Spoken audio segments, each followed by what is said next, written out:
11 March 2026 ગુરુનું મિથુન રાશિમાં પ્રવેશ આવનારા 84 દિવસો માટે વૃશ્ચિક રાશિનું ફળાદેશ। જય શ્રી કૃષ્ણ।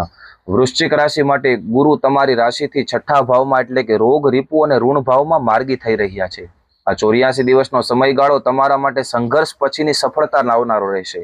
શત્રુઓ પર વિજય, તમારા વિરોધીઓ અને ગુપ્ત શત્રુઓ પરાસ્ત થશે। જો તમે કોઈ કોર્ટ કેસ ચાલતો હોય તો તેનો ચુકાદો તમારી તરફેણમાં આવી શકે છે।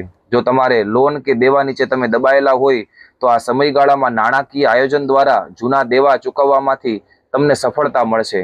જે લોકો નોકરીની શોધમાં છે અથવા નોકરી બદલવા ઈચ્છે છે તેમને સારી તકો મળી શકે છે। કાર્યસ્થળ પર તમારી મહેનતની કદર થશે। સ્વાસ્થ્ય અંગેની સાવધાનીમાં લીવર, સાંધાના દુખાવા કે વજન વધવાની જે સમસ્યા છે એ થઈ શકે છે। બહારનું ભોજન ટાળવું અને કસરત પર વિશેષ ધ્યાન આપવું। વિદ્યાર્થીઓ માટે આ સમયગાળો મહેનતનું પરિણામ આપનારો છે। પરીક્ષાઓમાં સફળતાના યોગ છે। શુભફળ માટેના વિશેષ ઉપાયો।